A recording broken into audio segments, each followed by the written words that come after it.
Are we ready, guys? Well, hold on. We gotta say hi to Twitch first. My name's Adam. This is Aryan. This is Mark. We're your hosts of the Undercut Podcast.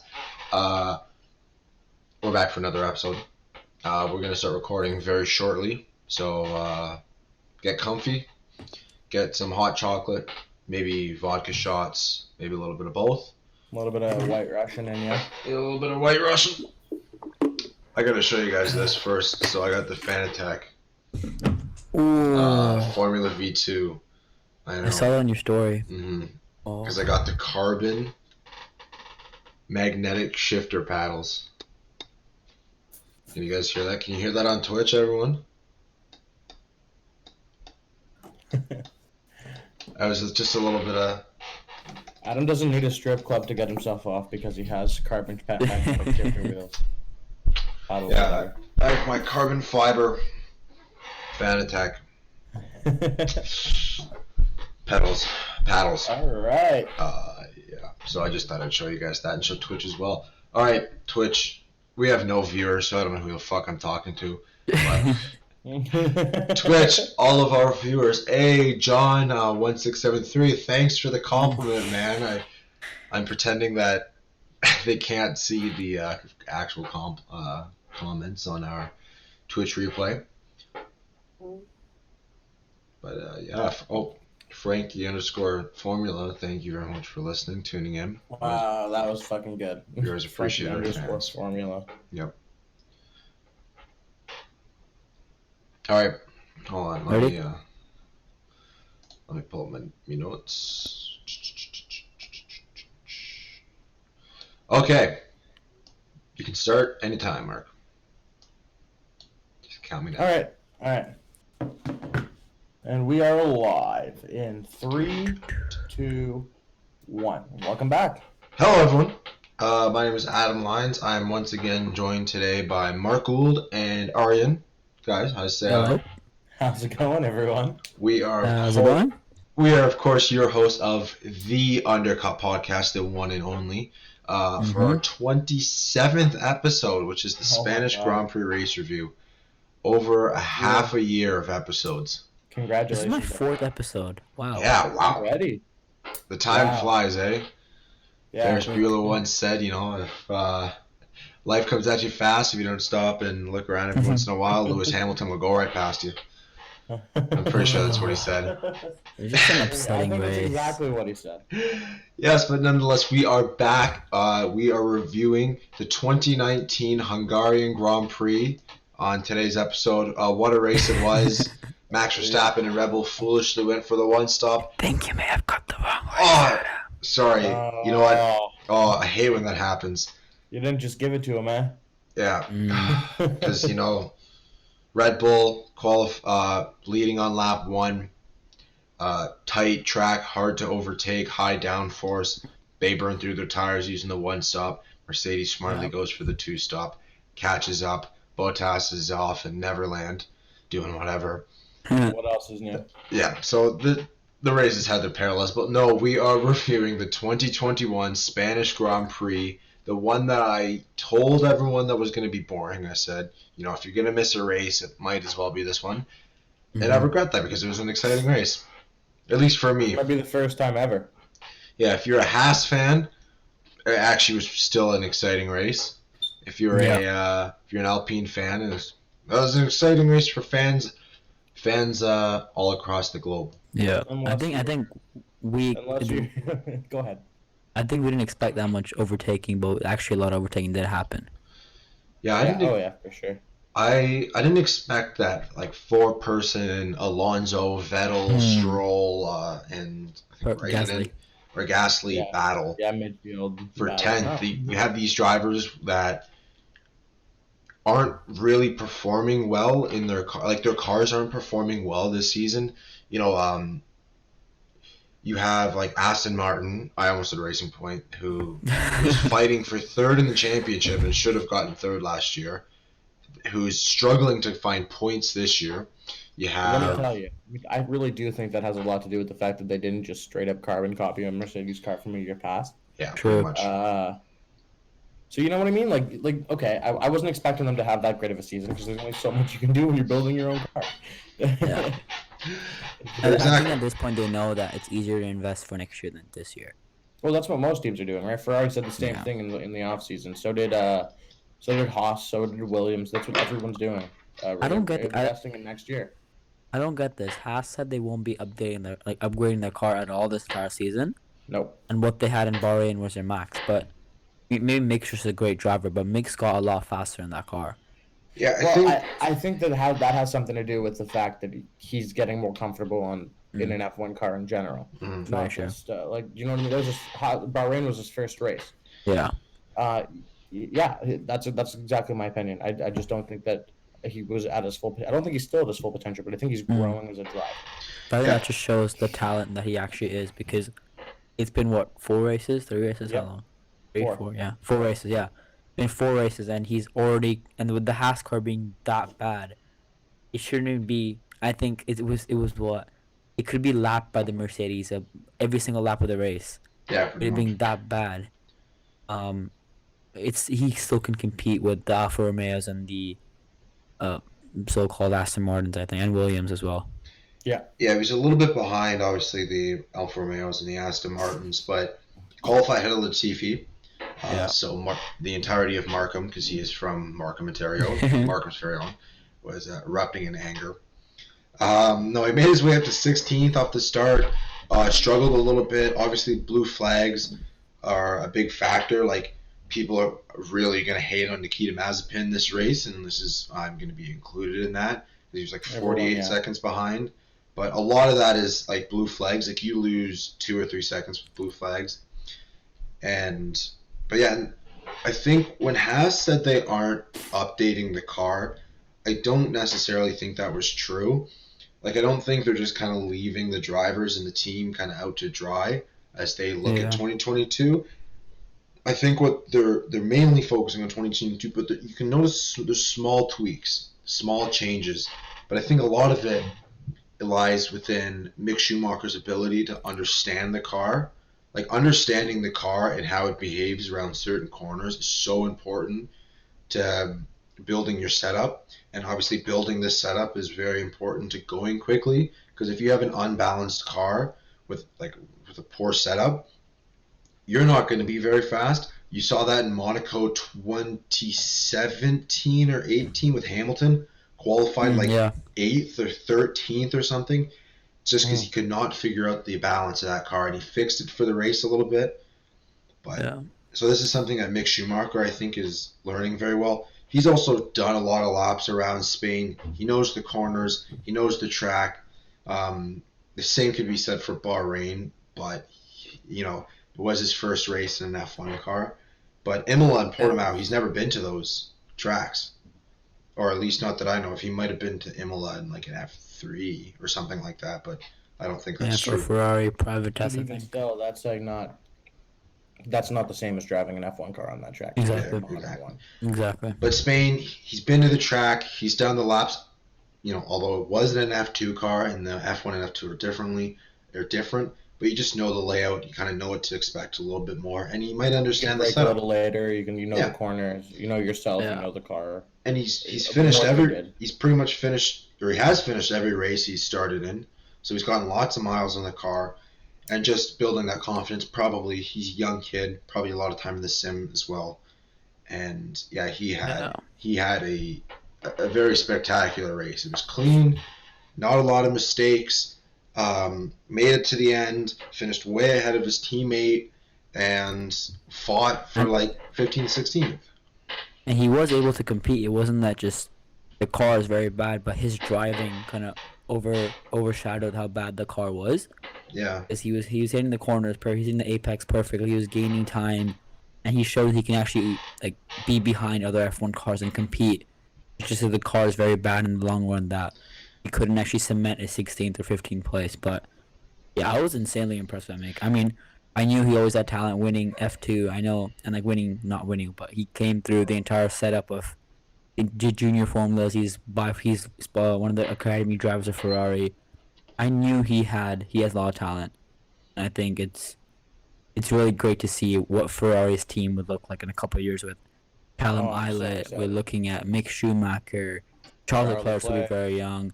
Carlos Sainz is still very young. 2025, right? Yeah. Yeah. And then so many more F2 drivers who are Ferrari Academy drivers who still haven't been into F1 yet. Mm-hmm. Oh yeah, it's exciting. The future of that team is quite exciting. Yeah, As a Ferrari fan, I cannot wait. Yeah, compared to a Red Bull, like a Mercedes or I mean McLaren a bit because they have a lot of drivers, and even the Renault Academy or Alpine Academy.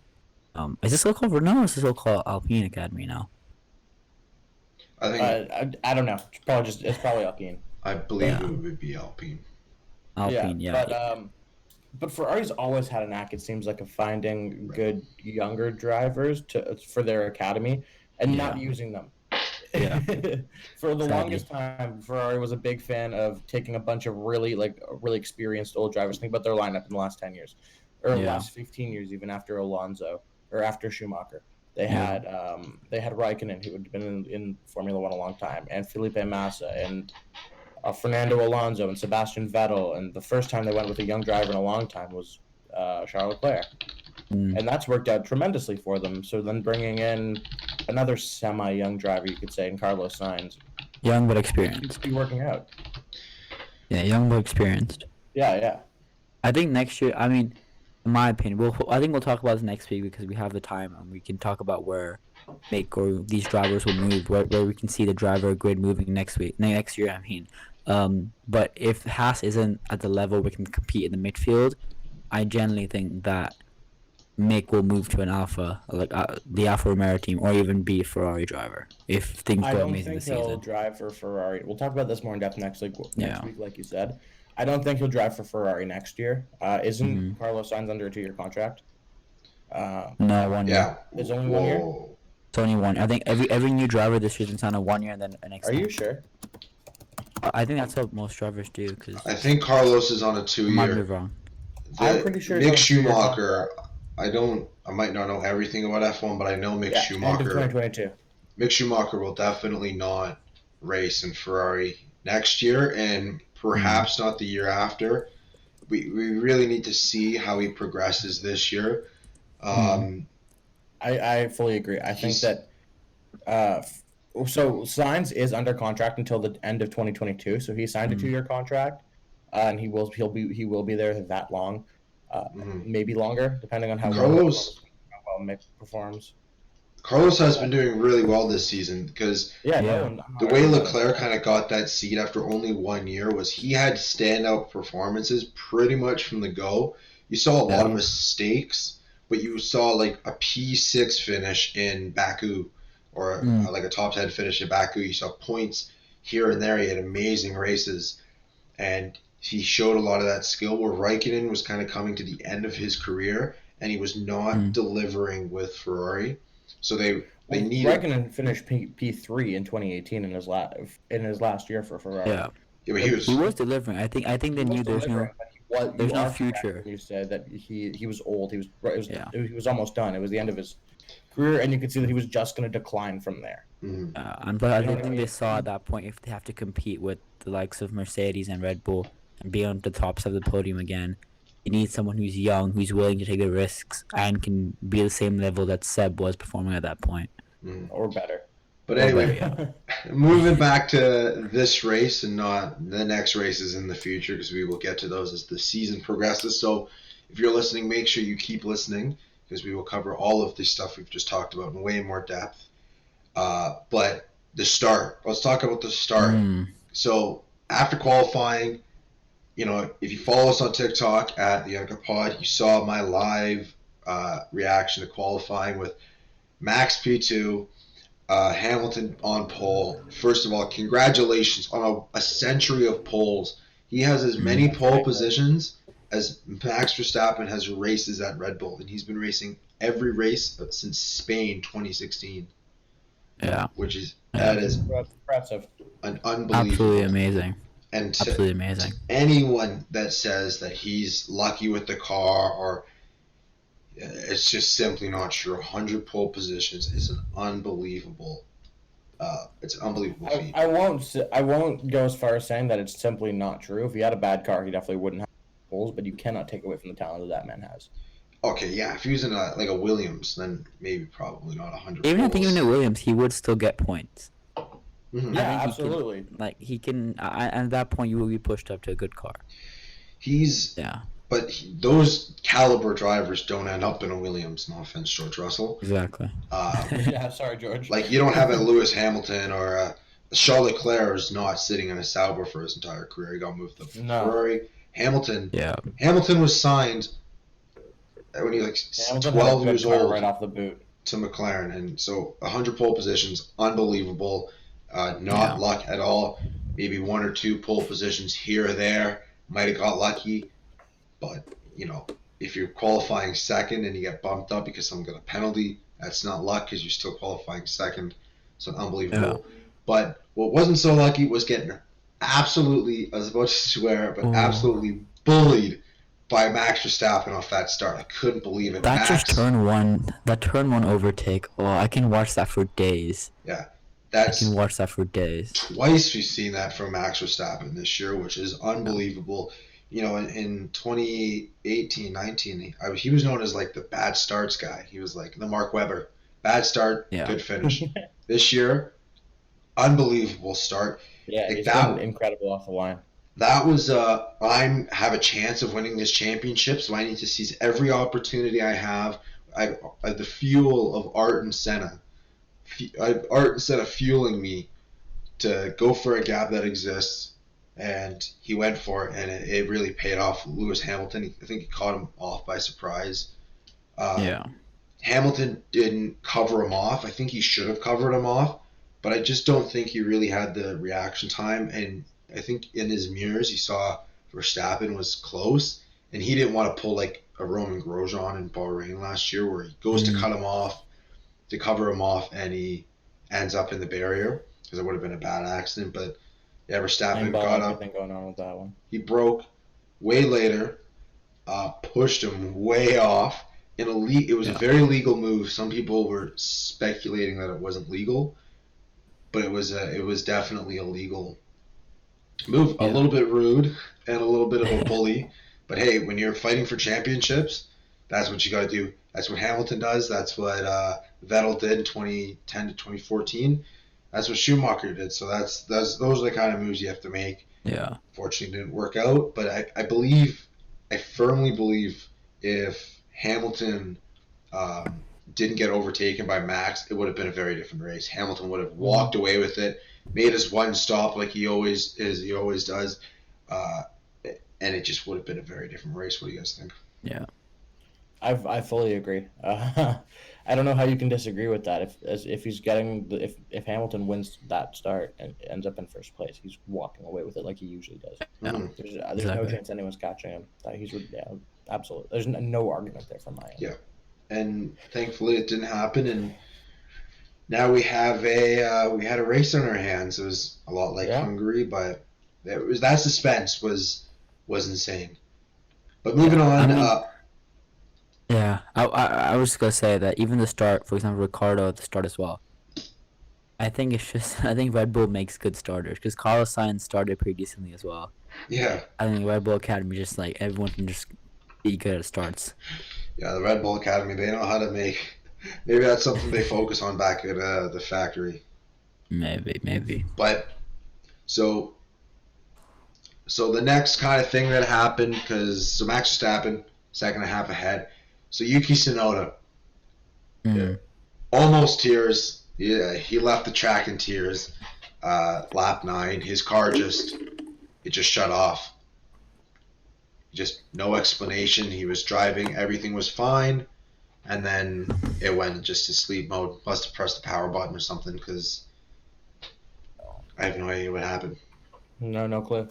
Just shut down. I mean, that happens with F1 cars. It's so complicated that you can just shut down. I mean, it's very unlucky for him because I think compared to the likes of Mick and other rookies, I mean, not Mazepin, but I keep saying Mazepin. I gotta stop saying Mazepin and Mazepin. I love he said that. His name, bro. He said that unironically.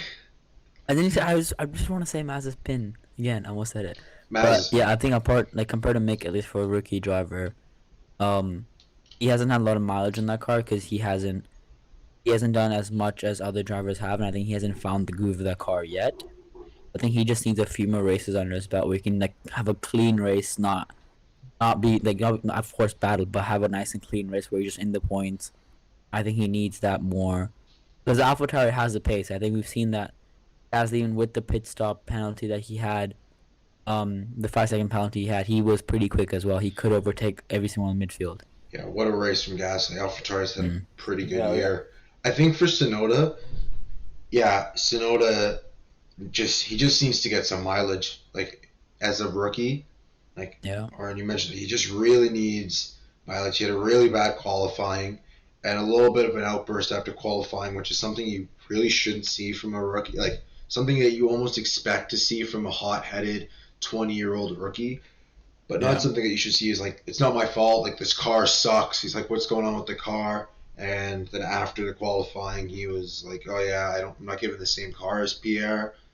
But I think, so after a terrible qualifying, he really needed to bounce back and have a clean race. He just needs the mileage. He needs to understand that car. Every lap you do, you understand the car more. And he didn't. And it just seems as if it's happened in qualifying as well. And this happened. I just want to jump in. I just went back and looked. Tsunoda this was the first race he DNF'd. I don't know how many less miles he has in this car than the rest of the rookies. I'm saying he just had a very messy races. 58. He just needed a very clean race. Yeah. Because Mick, you think about it, Mick doesn't compete with anyone else. It's just him and the car on the track, and then the blue flags. Him and the blue flags, exactly. Yeah, that's basically. Not saying Tsunoda doesn't need to be like P18. It's just even if he's not in the points, just have like a P12, P13, where he just have a nice clean race, maybe a few overtakes, just a nice clean from everything. Because he's had a couple of bad starts. He's had a few good overtakes, and then a few when he's been overtaken, a few rookie mistakes. And then maybe you're right in the fact that he just needs to settle in, but I don't know. I'm not going to say that he's had a lot less mileage in his car than some of the other cars. I don't think that's fair to say. Well, I wasn't saying he had a lot less mileage. I was just saying that he needs as much mileage as he can get in those 305 kilometers today that he or on Sunday, because you're hearing this podcast on probably Monday or Tuesday, that he missed out on. It changes. Like it doesn't change, but it's just not good, basically. And I think absolutely DNFing. There's never really. It's never good, honestly. But I think he just needs to get. I think he just needs to settle down a little bit, settle into the car. Like he's young. He's younger than I am, which is wild to say. Yeah. He just chill out. He just needs to chill a little bit. And I think on top of that as well, just to add on, Barcelona's a track where Spain's a track. That's a track where everyone tests so much. You know that track inside and out. Like you know exactly how to hit that apex. You know exactly where to brake. You can drive it blind floor as well if you wanted to. I think getting mileage on that track where you don't have to worry about track conditions or about how the track layout is or learn a new track as a rookie. I think that this race is probably more important to him getting mileage than any other race could be. And just those 66 laps of good, clean racing is very crucial when you've only had 3 races. Like if Lewis Hamilton DNFs, people aren't going to say, "Oh, well, he really needs miles in that car." Yeah. But when you've only had 4 races and he's missed 25% of the laps he's completed in a Formula 1 car, essentially, not actually because he did all the practice sessions, but and I just but in race conditions, Mark, I totally agree with you. I feel like he's just kind of overdriving his car. Like you saw this at Imola where he was just overdriving it in qualifying, and then he's up in these like points positions now, like the P11, P10 area, and he just lost it on the start after the safety car and spun. Portugal, I don't even really remember what he was up to in Portugal, but just not having like a standout race. Portugal, I think hold on, let me tell you exactly. I think he did finish in the points because Gasly did finish in the points. Yeah, so it just feels like he was overdriving the car a little bit. And when you overdrive the car, P15. P15. But so when you overdrive the car, it ends up costing you time. Like this is a classic driving thing. Like you got to go slow to go fast. Yep. Lewis Hamilton are very calm and precise. As soon as you start getting on the throttle too soon, or you're braking too late, eventually it will cost you time if you're going over that limit. It cost Daniel Ricciardo a Q2 appearance in Portimao in Portugal, and it cost Yuki Tsunoda a Q2 performance in Spain. But he will bounce back. I'm hoping he does well in Monaco. It's gonna be interesting to see these rookies around Monaco. It's gonna be interesting to see Mazepin around Monaco. But we'll talk about that next week. I'm excited about that. Imagine he crashes out on Monaco. I'm excited to see racing at Monaco again. Yeah, me too. Yeah, it's been 2 years. I hope no one crashes out in Monaco. It's a very knock on wood, a very scary track. Mm-hmm. Obviously, it adds to the entertainment, I guess, as some people say. But no, any accident there, especially because it's you in a concrete barrier or a steel metal wall. Oh yeah, or a tunnel or something like that. It's very scary when people crash there. So moving on, for a good weekend. So during that safety car, I don't know if you guys noticed, but the Alfa Romeo came in. I think it was Giovinazzi, and his tire was punctured or deflated. They just didn't put air in there. The guy's like banging on the tire. If you're watching our Twitch, check us out on Twitch TV, the Undercut Pod. He was like hitting the tire and it was going flat. So that cost them time. And this is where Williams really made a smart strategy choice that I haven't seen from them in a while. So they had a very impressive double stack on lap 9 under the safety car after the Alfa Romeos. But then to talk about Williams for a minute, at the time I was kind of confused with the Williams strategy because they pit both cars early under the safety car. So they would obviously have to make another stop. But they ended up pitting on lap 28. And not the usual kind of like, I think Giovinazzi did like 37 laps. He pit lap 8, then did 37 laps on his mediums before he pit again. But they pit on lap 28. And it was a very genius strategy from them. And it was nice to see them making these innovative strategies, which is something you have to do when you're at the back of the field. Yeah. But they pit lap 28, got the fresh tires on. Then they were working their way up through the field. You saw Russell like fought his way all the way up P11. He was hunting down Alonso. I'm like, this is it. This is the day he's gonna get points.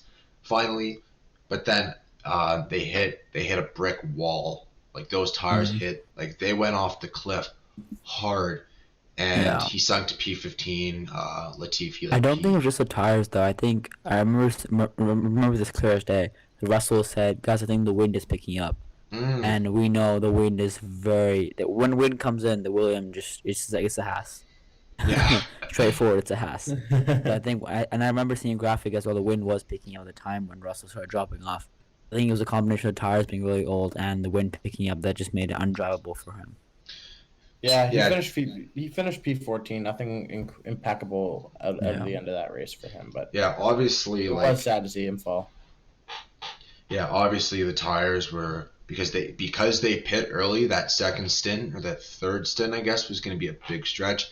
And yeah, if the wind starts picking up, that rear becomes unstable. The wind was not really a factor in Spain, and Russell mentioned this in his post-race interview that he was very thankful kind of for the wind not being as big of a factor because it showed once the wind calms down, he can kind of get in the zone a little bit more, get more confidence. So yeah, if he said that the wind was picking up at the end of the race, then that would affect any driver, but especially Russell and that Williams. So kind of unfortunate from him, but what a genius. Pulled off the double stack. They must have had the Mercedes pit crew dressed in Williams clothes.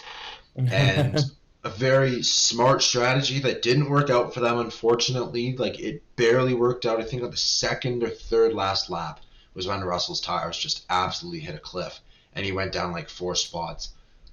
But I like that they're thinking outside the box and trying to get the points that they don't have, because they know they don't have a great car yet. They're trying to innovate, and they're trying, like, same thing with even Alfa Romeo. They kept Kimi out there for so long, just trying a whole different strategy in which they can do so much more. And I think that's just amazing of how these like lower midfield teams. I can't even call them lower half because they all compete for P10 now. But these lower midfield teams, they innovate so much just to compete, and they're Well, actually pulling it off compared to. Yeah, I'm impressed. I'm genuinely impressed. Like they can pull this off, and I think it's just the midfield is not. Midfield is the whole. It's everyone but Haas. It's everyone but Mazepin. I think that's midfield. Yeah, fair enough. I mean, why not, right? Like if you're not going to take the chip this week, and you're not going to win the championship.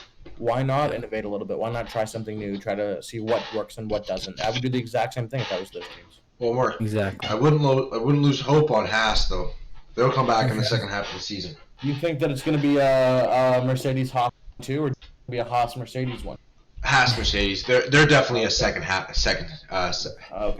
the season team. So are you telling me that we're going to see a 2013 Sebastian Vettel or 2012 Sebastian Vettel performance where Mick Schumacher comes in and wins 8 races in a row? I think so. Towards the end of the season to win. Just like his dad. Just like his dad. No, I think that really the ranking this year goes Lewis, Max, and just a league of their own. Yeah. This race, they were honestly in a fucking. Sorry for swearing. Go ahead. If you're a kid watching this, and this kid's mom. If you're a kid watching this, but they were just in a league of their own. It was insane. Like 8, 9, 10 seconds within laps of. Yeah, it was ridiculous. Bottas, they just could not be touched. I think they both could have spun, and it wouldn't have really made a difference to the positioning in the race because they were so. Yeah. They were just. Maybe they weren't that far ahead, but they were really far ahead, and they're just in a league of their own. And then there's the upper midfield, which is your Ferraris, your McLarens, and your Perez and Bottas. And then there's the midfield, which is your Alpines, your Alpines, your Alfa, Aston Martin, AlphaTauris, and then there's the lower midfield, like the back markers, which is your Alfa Romeo. Which even they're kind of in the midfield, then your Haas and Williams. They're in the mix, but you're not fighting for points. You're not expected to get points. No. But Max. You just show up and race for the weekend. That's exactly. Mm-hmm. Exactly. Speaking of, bring a smile on your face. Giovinazzi has some great hair, and call it a day. Yep. Exactly. Speaking of Alpine and Aston Martin, did you guys see? If you follow us on TikTok, you would have seen this move for sure because I posted it on our TikTok. I got to support Canada's very own Lance Stroll. What a move from Stroll on lap 11 on Alonso. Oh yeah. That was that whole P10 to P14 battle. We've mentioned it before in this podcast, but was insane. You never really see cars fight that close for that long. But I did not know who was going to get that last point. When points are so crucial for those teams, especially like your Aston Martin, who hasn't really gotten a lot of points this year and won't get as many points as last year. It was cool to see. And it was just cool to see Stroll was kind of like the Mazepin of 2017. 5 straight DNFs in his first 5 races, or 4 DNFs. He just had a really bad start. So to see him evolve and kind of lead the Aston Martin team, and he really shouldn't. Should be Sebastian Vettel. It should be Vettel, 4-time world champion, 14 years of experience. I think he's getting there. It's just like, again, new car, new environment. Yeah. And Seb, we know Seb. He's never been good to adjusting to it. Even when he first came to Ferrari, he wasn't bang on the money. When he first came to Ferrari, he was on fire in 2015. No, I mean the first few, when he had the first few days in testing. Remember him saying, because you gotta think about it. Now they legit had a week less, not like 4 or 5 days less of testing. Mm-hmm. The first 3 days of testing, Seb was so far behind the rest of the pack. His teammate was crushing him in the lap time. Even though you can't pick up much from testing, but the first few days of driving that car, he was. Yeah, and the cars are so different. Like from that year to this year, they're so different. From a Ferrari, from a tractor, to a to a green Mercedes. It's very different. So we're done with the tractor. It's over. But yeah, Vettel, he's catching up. But I expected him to be a little bit closer. Oh, my dog just entered my room. Oh, Milo. My dog's name is Milo, by the way. I expected Vettel to be a little bit closer to. Oh, if you're not watching us on Twitch, you have to check us out because you get to see my dog.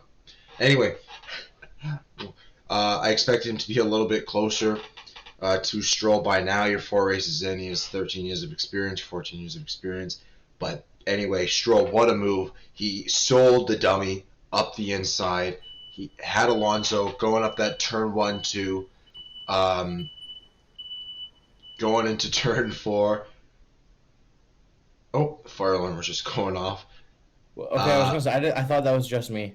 I was like, I was like, what the? Okay. Yeah, going into turn 4, he looked like he was going to go up the inside. Traditionally, that's the move that you would make. Alonso covered him off, went to the outside, forced his way around, and a very impressive move from him. And that's pretty much all I have to say about that, and pretty much all I have to say about them.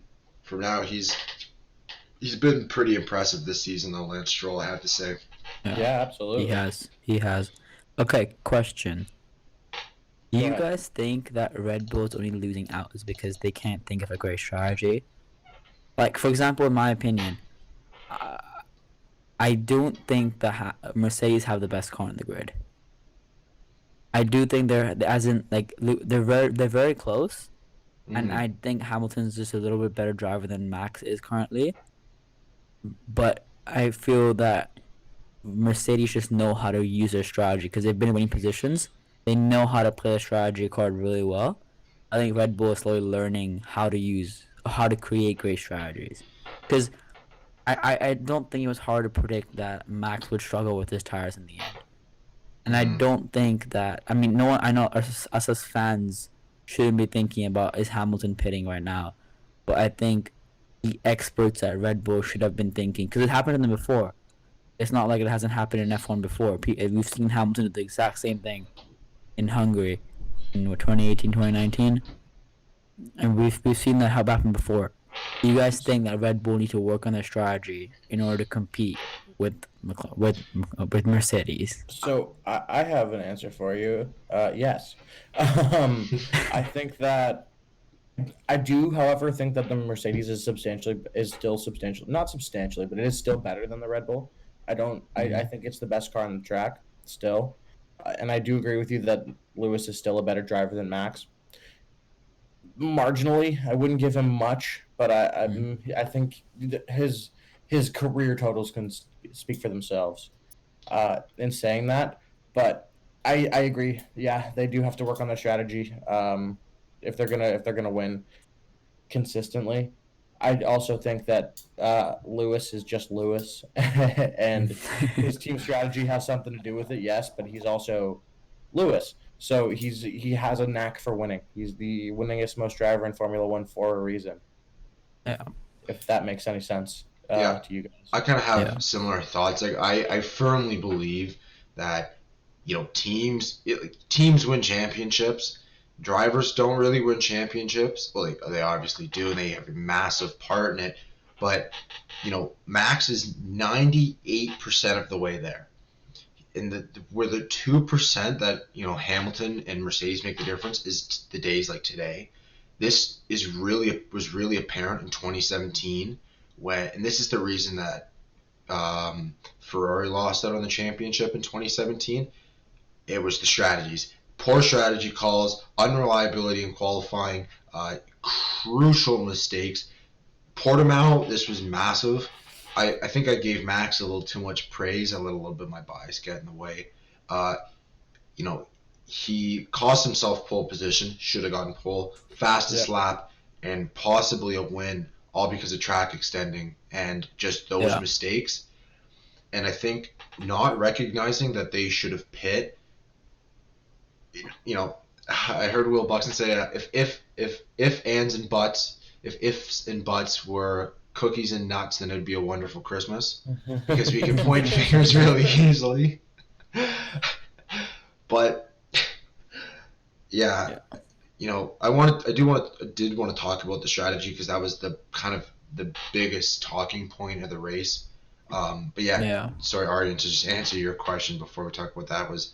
Yeah, Red Bull needs to work on their strategy. Max needs to work on just eking out those errors And that's where Hamilton, because that's where Hamilton thrives. He is perfect every weekend, every lap, every weekend. Incident Imola, incident Bahrain, sure, but he still made up for them. But where Verstappen is like missing out on pole by 3/100ths of a second, he needs to find that time. I think that Red Bull and Mercedes have essentially equal cars. Spain is a Mercedes track. I expected Mercedes to be a lot further ahead. Monaco's a Red Bull track. Max, he needs to win in Monaco if he wants to win this championship. It comes down to Monaco. He needs to win. Because I think as well, Red Bull is sort of running one. Sorry to interrupt you, but I think Red Bull sort of running one-legged. Because like if you think about it, Max couldn't have pit. He didn't have a big enough gap to Valtteri when he did. Because of Lewis pit. Because Lewis and Max, they were only a couple seconds behind, and Lewis had to overtake Valtteri, like properly over. It wasn't even team orders. You had to properly overtake him. So I think if Perez, I think we'll talk about this a bit more in this podcast, that Perez needs to step up his game a little bit. I think we spoke about it before, the three of us before. Even though it's only his 4th race, I think he needs to be up there in that P4 and that in the fight with Bottas at least. That's exactly where he's supposed to be. My only rebuttal on that one is that Red Bull seems to have a second driver curse over the last, 10 years since the Sebastian Vettel, Mark Webber days of their drivers. Them. Christian Horner's big on saying that there is no second driver, and then you look at statistics and there's consistently a second driver. But that's Toto does the same thing. Like they're not. Binotto does the same thing. They all do the same thing. Everyone knows there's a first and a second driver, even if you say there's not.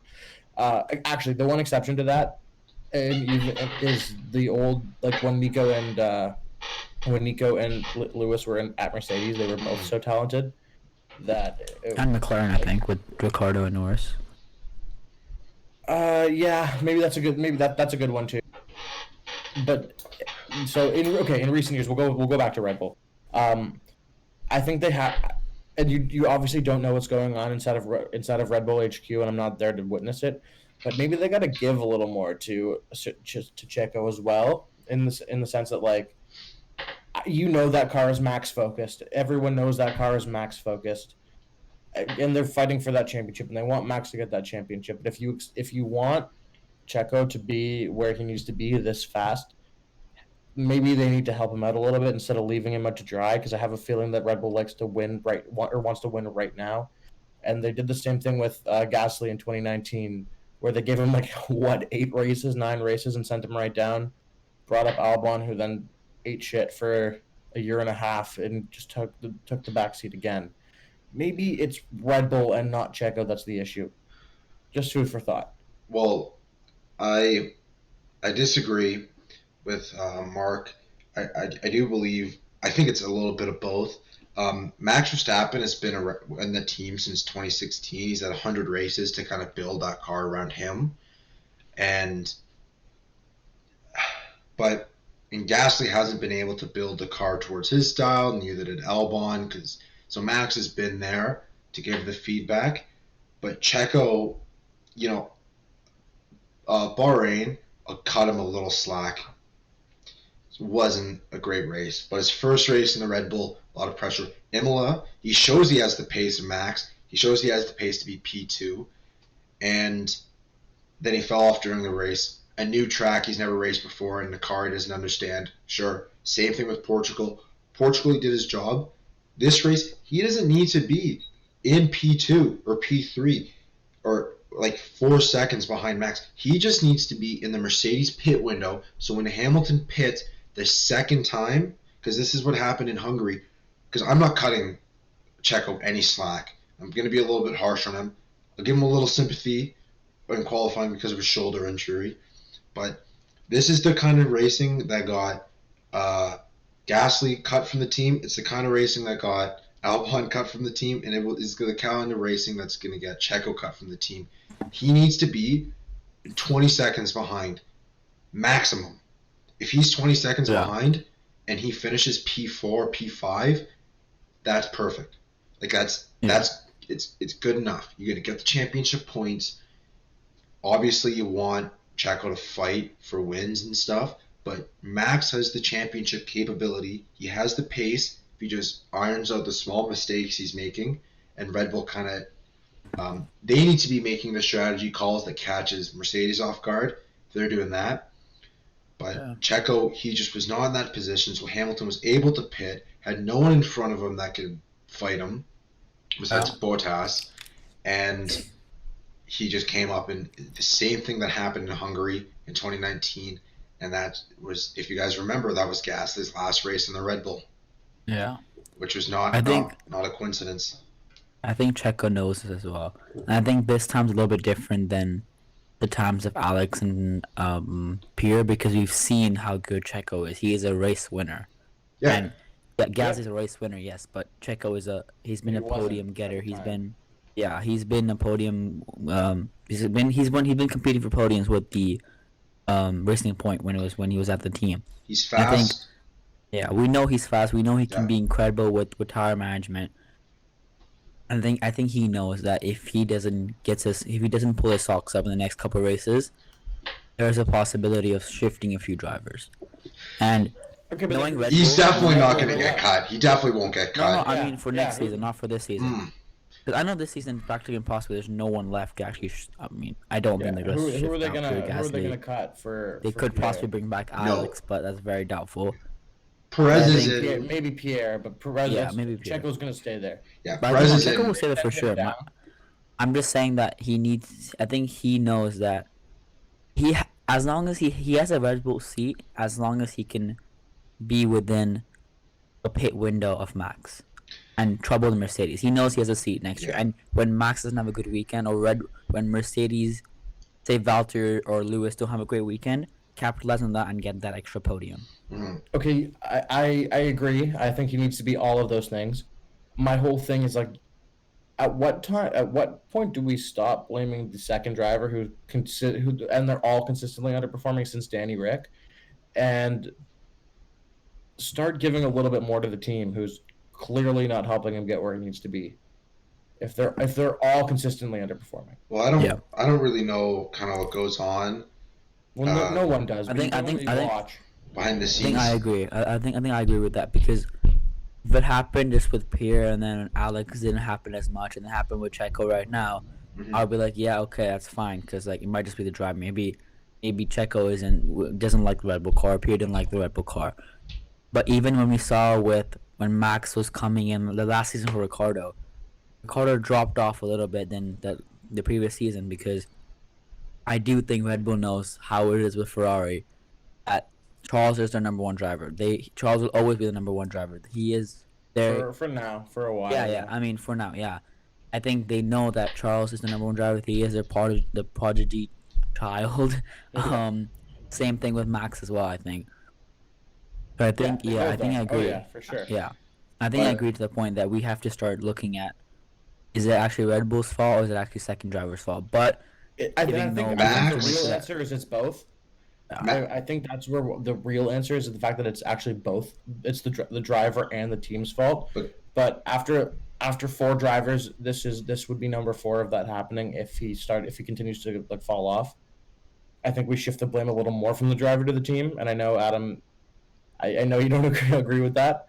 I can see, but that's just my opinion on that. Well, but the reality of the situation is, and obviously, like I don't know. Like, I'm sorry to say it, but I don't know whose fault really it is. No, and we're not going to. In Formula One, you need to be versatility is very key in Formula One when you're moving teams. Like switching up your driving style from the start of the race to the end of the race based on how the wind changes, the balance of the car changes with fuel, and the tires wear is important. So since the beginning of 2019 and the end of 2018, because I don't think Daniel was giving them great feedback on his last race, Max has been the sole feedback giver. Perez was not in a position where he had the experience to understand how to give feedback. It was his second season in F1. I don't even think. You mean Gasly? Gasly, sorry. Gasly? So yeah. I mean Gasly. Albon didn't even do a full season in F1 before he started having to give that feedback.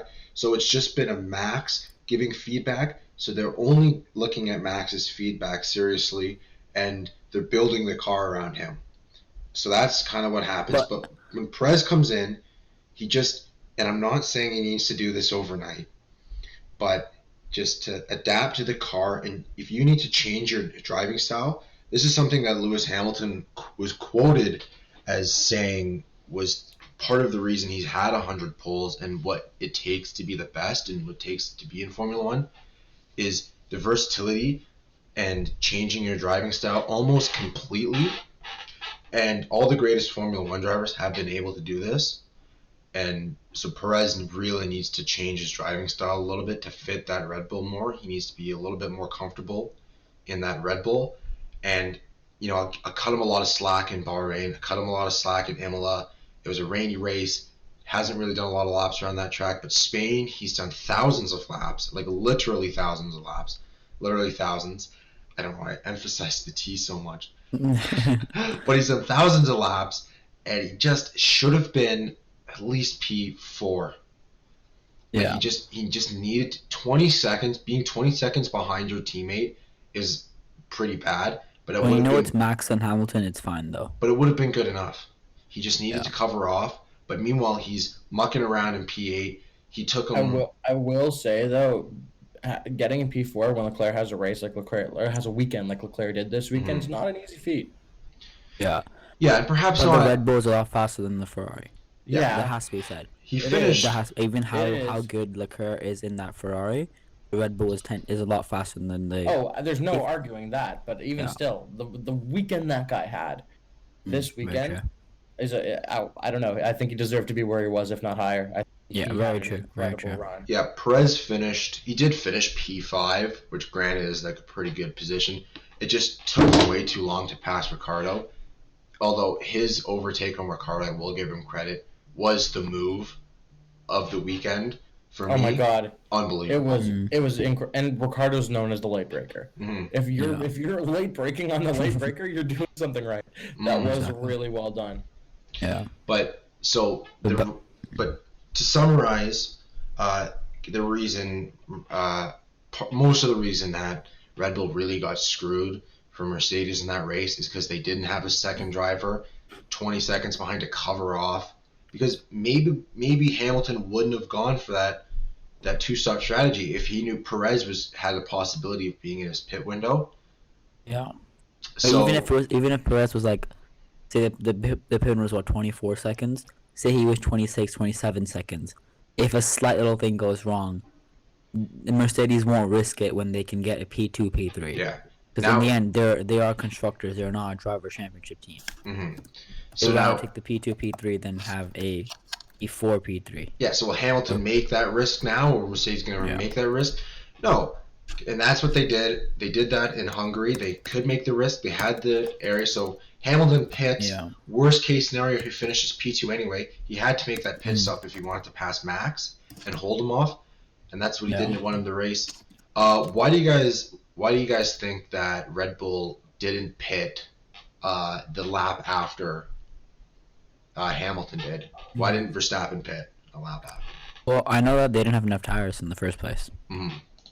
That was one of the reasons why. Because I remember Crofty or someone who was commentating, or maybe it was the after when Sky Sports did something on the tires. I don't think they had enough fresh tires where they could compete. I don't think they had as fresh tires as Hamilton did. Mm-hmm. And I think because again, Max was in Bottas's pit window. And all the data that we were, as fans, were getting at least, is that Max is lapping the same.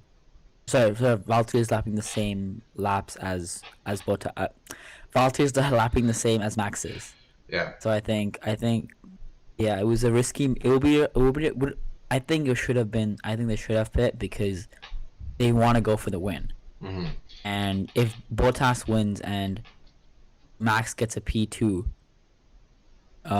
he is still ahead of the drivers, and then it's up to Max to make sure he doesn't get overtaken by Lewis, or then it's up to Max to make sure he can overtake Bottas. Mm-hmm. But again, if Perez was there, it made so much more sense because A, Mercedes wouldn't have even thought about it, and B, if they did think about it, they could have made sure that Perez just holds up Lewis as much as he can, let Max pit again with even the worst tires he has, and he can push for the win. Yeah, if Checo held Lewis off, it wouldn't have been for very long. But if he held him off for 2 laps, it might have been enough. Even one lap, because you lose at least, 3 or 4 tenths if you're stuck behind someone who's on very old tires. Yeah, and Perez could have lose a lot of time. He could have pulled a Hamilton in Abu Dhabi in 2016 where he just went so slow. It's so hard to overtake. I don't know if Mercedes would have risked it, but yeah, I think Red Bull and not plus having... Barcelona is so hard to overtake as well. Mm-hmm. This is where answering your is it the strategy or the driver question from earlier. This is part of the strategy. Like the forward thinking from Mercedes was insane. Mm-hmm. Like on the Saturday, bringing in that extra set of mediums and having that extra set for their drivers going into the race was just like covering off that possibility of what happens if we do need to pit again. Yeah. And then they did. Then they got to put on the fresh set of mediums. I think Verstappen, based on the AWS graphics, Verstappen had the gap, and because Lewis was 24 seconds behind on the first lap after his pit stop. I think Max could have made a stop and come out ahead, but then Hamilton would have been on fresher tires, and I think Red Bull just wanted to risk it. They didn't think it was going to end up like Hungary. It was not going to be Hungary 2.0, but it didn't work out like that. It looked like they were going to catch him on the last lap, but then Verstappen's tires hit a cliff. And this is the excitement of not having testing in Spain. Testing should not happen on a track that they race on, because if they did testing, they would have known the tires so much better than they did into this weekend. Then Verstappen probably would have been able to make that pit stop. It would have been an easy 2-stop strategy from everyone. And so you don't have those exciting races, especially with Russell. Like, is he going to make it to the end of the race and get a points, or is his tires going to fall off? Alonso's tires just hit a cliff. They just went off the Grand Canyon. It was a Thelma and Louise situation with his tires, because holy shit, right? Yeah, I love it. Look at me with my classic movie oh my references. God, where did that come from? All right, there'll be a meme on the Instagram in the next couple days of Alonso's tires with the Thelma and Louise. If you don't know impeccable. If you don't know the movie, but. So when they don't know the tires and they don't know how the cars will behave, you get these kinds of races. Yeah. And it's really exciting. And it didn't work out for Verstappen. Kind of unfortunate, but yeah. Alrighty, lads. Here's what I got for you. We have been talking for pretty nonstop for about 55 minutes right now. Yeah. Let's break it up. Let's do something fun. I have another quiz. Because why don't I bring a quiz? Yeah, we're going to do a quick quiz. And then we're going to get into our tops and flops, and then review our predictions from Portimao. Yes. Yeah. All right. This one's a short one, but let's say we do. This one was created last 7-8 months ago, so it's not from specifically this weekend. I'm giving you that in advance this time, but it's called the Ultimate Spanish Grand Prix Quiz. It's from drivetribe.com, great website. If you like almost everything cars. Racing, go check them out. Okay, how many different venues have hosted the Spanish Grand Prix? Is it A, 7, B, 1, C, 5, or D, 3? I'm going to go D. I think it's been 3. Same. D as well. Ooh, you guys are wrong. Is it 5? 5 circuits have hosted the Spanish Grand Prix. Should have known. I'm terrible Barcelona, Catalonia, Jerez, Jarama, Pedralbes, and Montejuic. I don't know. I'm not going to try to pronounce We'll butcher the names. We're sorry, but yeah, sorry. Our Spanish listeners are just click off. Barcelona, Catalonia currently hosts the Spanish Grand Prix. But how many races have been held there? Is it A, 29, C, 20, or B, 25, sorry, C, 20, or D, 30?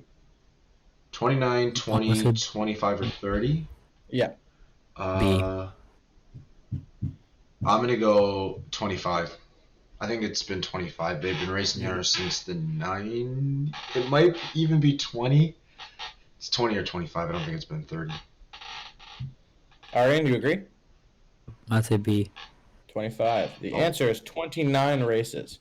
Barcelona Catalunya has hosted 29 rounds of the F1 World Championship and has been on the calendar since 1991. I should have known that. That's so poor from me. I gotta get better at these quizzes. I gotta dust up on my F1. Mark, you're the history guy. We should be asking you the questions. That's why I'm making the quiz. Who won the first Spanish Grand Prix? Was it A, Nigel Mansell? Mm-hmm. B, Juan Manuel Fangio? C, Jim Clark? Or D, Mike Hawthorne? I genuinely have no clue. You know, Nigel Mansell. I'll go Nigel Mansell. Okay, when in doubt, go C. So C. You're gonna go Nigel Mansell. Okay. Okay, Aryan, you're going Jim Clark? C. Oh, the answer was Fangio. Won the 1951 Grand Prix. I didn't think it was Nigel Mansell who didn't race in the 1950s, but yeah, unfortunately, Adam. Maybe it was a trick. Far off. I thought it was a trick question. What can I say? It's okay. It's okay. When did Barcelona Catalunya switch to its current F1 layout? Was it A, 2007? Was it B, 2010? Was it C, 2008? Or D, 2000? The current layout. That's with the added chicane. Past 2000 though.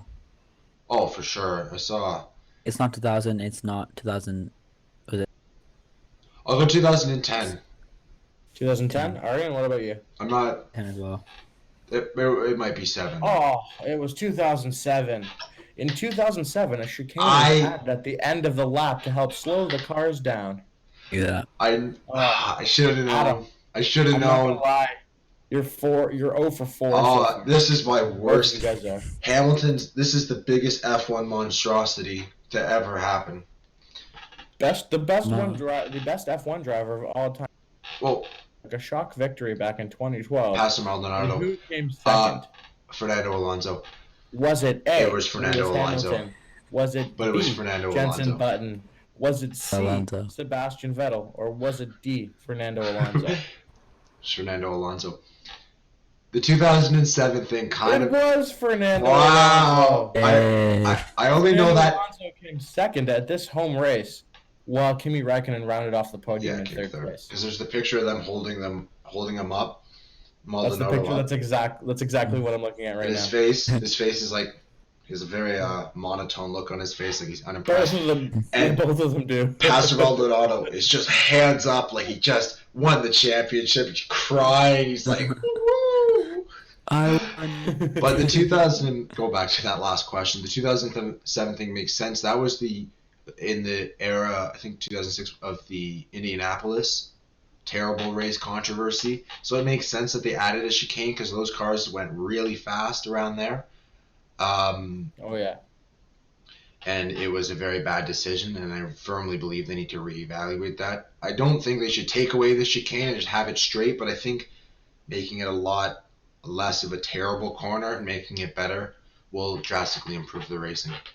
But agreed. It was 1 for 5, so I don't think I was that bad. As soon as you said there's still a couple more. We still have 3 more questions. Don't worry. Oh god. Okay. You can improve your record. Alrighty. Which driver holds the record for the most wins at the Spanish Grand Prix? Is it A, Michael Schumacher, B, Fernando Alonso, C, Lewis Hamilton, or D, Mika Häkkinen? Yeah. I want to say Hamilton. Okay. It's Schumacher because Hamilton overtook his record this week. If this was before this weekend, it would have been Michael Schumacher. All right, you've convinced me. I'll go Schumacher. It is Michael Schumacher. Schumacher has the most wins in Spain with 6 Spanish Grand Prix triumphs to his name. I knew it all along. I knew it all along. This Ferrari car. All right.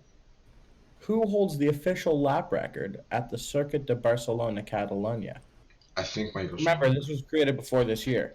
But is it A, Sebastian Vettel, B, Daniel Ricciardo, C. Iceman Raikkonen, or D. Lewis Hamilton? D. I don't think it's Ricardo or Seb. I think it's Sebastian Vettel. You're gonna go Seb. Okay. Let's tell. No. I'm changing it at the last second. I'm gonna have to go Raikkonen on this one. Oh, well, you're still wrong. It's Daniel Ricciardo. Oh, mon dieu. Oh, mon dieu. Australian Daniel Ricciardo holds the minute 18.441 set during the 2018 Spanish Grand Prix. Oh, I thought you got that. All right, last question. How many drivers on the 2020 F1 grid have won the Spanish Grand Prix? Is it 3? Is it 2? Is it 5? Or is it 4? Seb, Lewis. 4.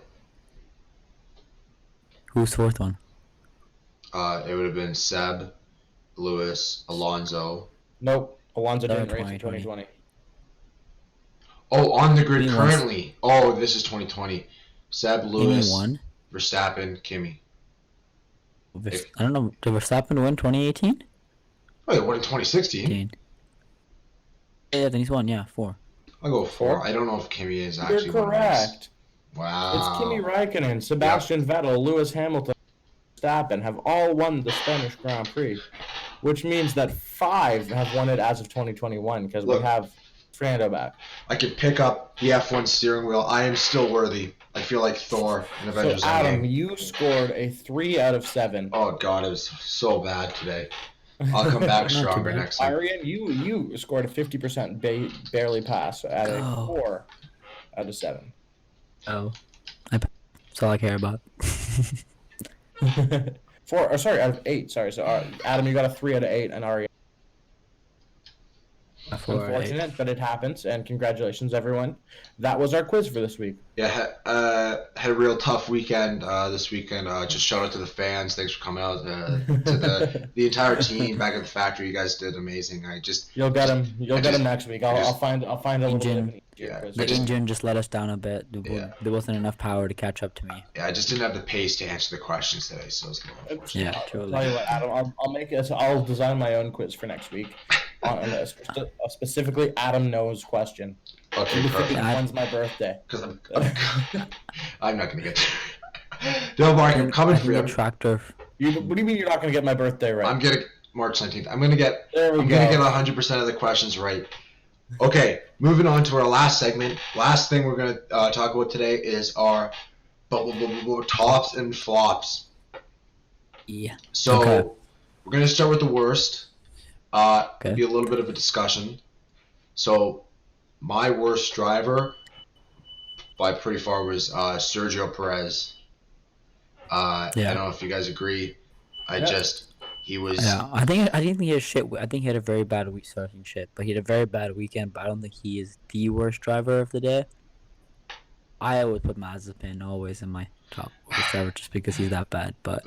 Perez had a very, very bad weekend. He wasn't at the pace that we actually needed. The Red Bull needed him to be, and compromised strategy and Max's chance to actually win the race. Yeah, in a championship kind of defining race, when it's like when every single point makes the difference, and you need to be maximizing those points. You can't have Sergio Perez not being in the mix to help Max, and he was 48 seconds off Max at the end of the race. Granted, I think he had an extra pit stop. Just nowhere near the pace. Got stuck behind Ricciardo for way too long. Shouldn't have been stuck behind him. The only positive he can take away was a pretty sweet overtaking he had on Ricciardo. And then, so the second worst, I'll give it to Bottas. I think Perez, by the way, 4 out of 10. Can you guys agree? Yep. I'm agreeing with you 100% so far. Yep. Bottas, 5 out of 10, maybe. He was a tenth and a half off in qualifying, which is fine. He just was nowhere near. He had a Bottas-style start, a classic Bottas start, got stuck behind Leclerc, and they couldn't pass Leclerc. You should be able to pass Leclerc in a Mercedes. It is hard to overtake around that track, and Bottas, I will give him a little bit of credit because he went against team orders and fought Hamilton as Hamilton was coming up. Yeah, that was nice to see. Made me a little happier. Which is nice that he's not like being so much of a pushover. I guess, because I just wanted them to just like have safely contact, and like both just gonna gravel. There comes P2 and then maybe like a puncture. Perez. Yeah, like a puncture. Give Hamilton puncture, a puncture, no points. That would have been nice. And then Leclerc P2 That and would then have Perez been sick to P3. see. But oh man, I would love to have a Leclerc P2. Yeah, I'd love to have a Leclerc P1. Hasn't happened since 2019. But you see me complain? No. But yeah, Bottas. I mean, he is driving a tractor, so I don't think he can win on a tractor. Said we're done with the tractor Yeah, no more tractors. Okay, 2020. Okay, 2020. He was driving a tractor. Is that fair? That's fair to say. But as of this year, last time I checked, he's doing pretty well. Ford Fiesta. But this year, I'm just so saying, Bottas, doing pretty well. second worst driver on the this weekend, just so average from him. P3, good result for the team, I guess, but he's just really kind of shown his true colors recently of like typical Bottas weekend. Yeah, very typical Bottas weekend. Yeah. Behind Hamilton in qualifying, lost on the start, couldn't get ahead of Leclerc. And then he was like 10 seconds behind Hamilton, and Hamilton just breezed past him. Number 3, so I'll give Bottas 5 out of 10. Number 3, the third worst, Mazepin. Yep. Super slow, way behind your teammate. You're 30 seconds behind your teammate. Some of that's blue flags. He just is nowhere. He's so slow. And maybe he will improve. Lance Stroll improved. Nicholas Latifi has improved. So we'll see. Yeah, I agree. The best thing was just seeing the photo message to the FIA. Yeah, and he's like, oh, that was the other thing. Yeah, Mazepin. I was just laughing. I was laughing so bad when that message came out. Mazepin blocked Norris in qualifying. He was blocking like Hamilton or Bottas or someone in the race. He just needs to learn the rules a little bit more, be more respectful to the blue flags. And so, yeah, he's number 3. And number 4, Aryan, me and you talked about this, was I think Alonso is a tough one because this is really where like a lot of drivers were pretty good and then a few drivers were like amazing. So when I say Alonso's in the bottom 5, I don't really mean it because he did have a pretty good weekend. But when you look I don't think there's anyone else like I look at he's the worst, the best basically. Yeah, like Tsunoda had a pretty. He was capped at 3 then, So yeah, I think those are the 3 worst, and then. Yeah, because like Alonso, pretty average. Vettel, well, Alonso was fighting for that P10 really desperately, and he just had a bit of a bad strategy and sort of like messed himself up in a way that he couldn't. Yeah, tires hit the cliff. He got overtaken by Stroll. He got put on the marbles. I think he lost his focus, and he got overtaken 6 times, so a pretty bad end of the race from him. But he got some miles in the car, lots of experience, and I'm sure he's happy to be back in Formula 1. And then absolutely. I don't know if you guys can see this meme. Monaco's next to Mazepin. If you're not, you're not watching on YouTube or Twitch, go check us out on Twitch. You'd see that meme in all its glory. It says, "When Monaco is next, but Mazepin, you remember Mazepin as your driver," and it's Gunther Steiner with his hands in his face, which I don't believe would be his reaction. I think he'd be slamming doors. Break the fucking door. Yeah, but Gasly also had a pretty poor weekend. This weekend, I think he recovered well though. The only thing I shouldn't say he had a poor weekend. The only thing that was actually poor about his weekend was his silly mistake at the start. He had an amazing race. His overtakes got put on those fresh, soft tires, and he made a bunch of overtakes and got a point. So I'm not going to include him on that list. What do you think, Mark? Yeah, no, I have been in full agreement with everything you've said so far. Mm-hmm. I don't know. I don't got much else to say.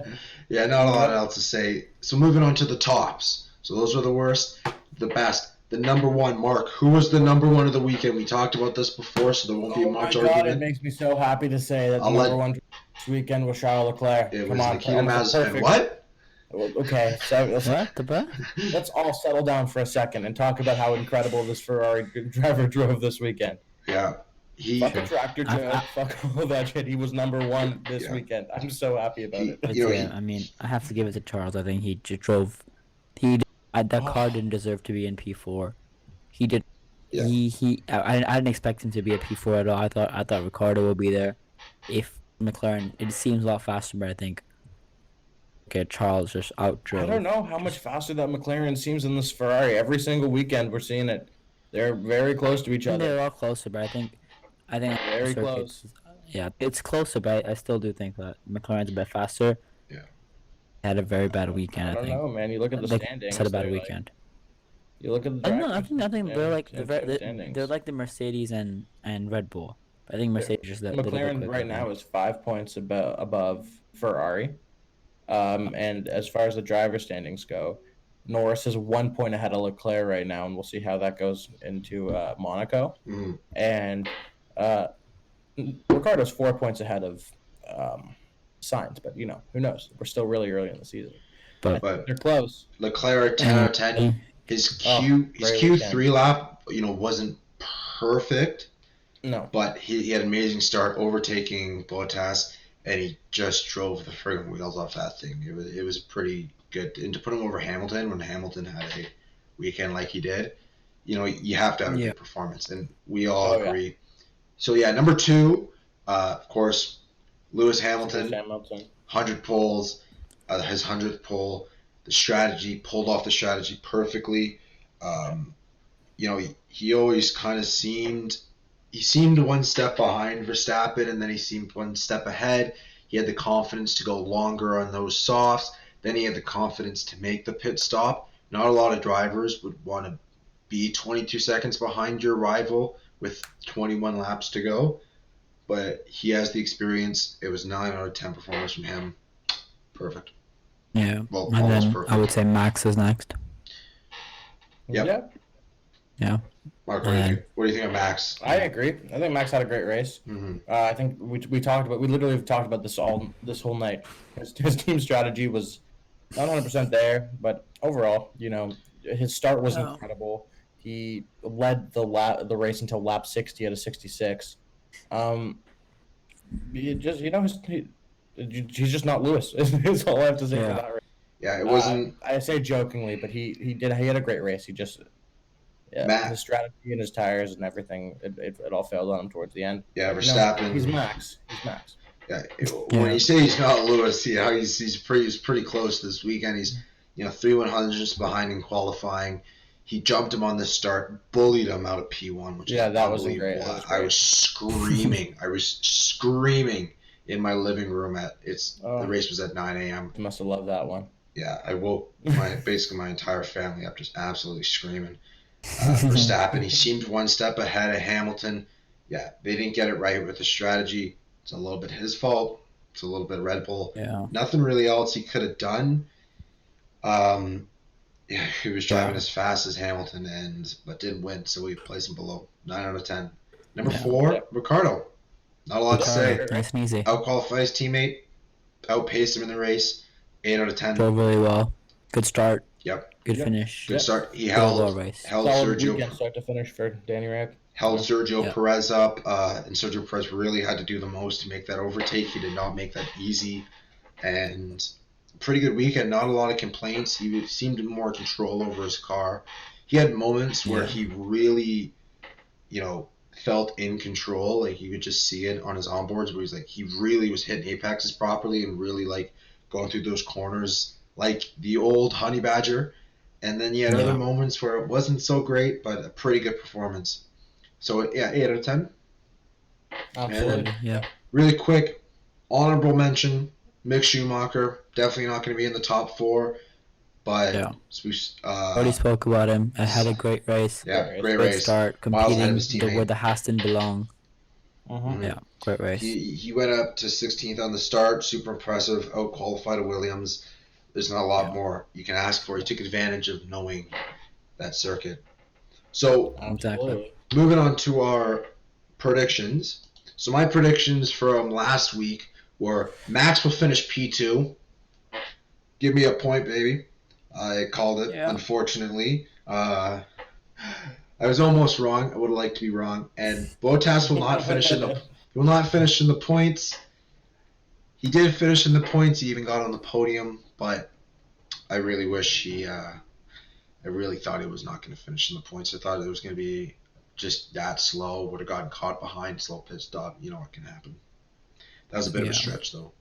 Aryan, what were your predictions? I was something along the lines of Ricardo getting a podium, but it was pretty close, I guess. But Yeah, not too bad. it was kind of the Hamburg VOD was a little Yeah. bit of a little bit of a lock-in. Yeah, sadly, I think the butt prints are in the press conference chairs at this point. Yeah, pretty much. They own those chairs. They own those chairs. As Max Verstappen quoted last year when he stole the chair, he's like, "I'm taking this home. This is my chair now."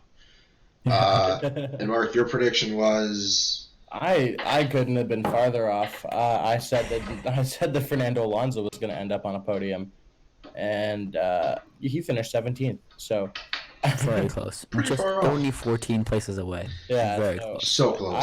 I couldn't have been more wrong. But you know, a man can dream, and that was my dream. Did it come true? No. But who knows? Maybe next year. Fernando, yeah, he was fighting for the points for a while. You know, So- I don't know what else to say. He finished P17. I was way off. And those were our predictions. We're going to go over our Monaco Grand Prix predictions next podcast, where we're going to talk about the Monaco Grand Prix, what it means to be back on the calendar, a couple other things. So we're in for a great episode, so you guys should definitely tune into that as well. One more thing I have to say, it's a little bit about...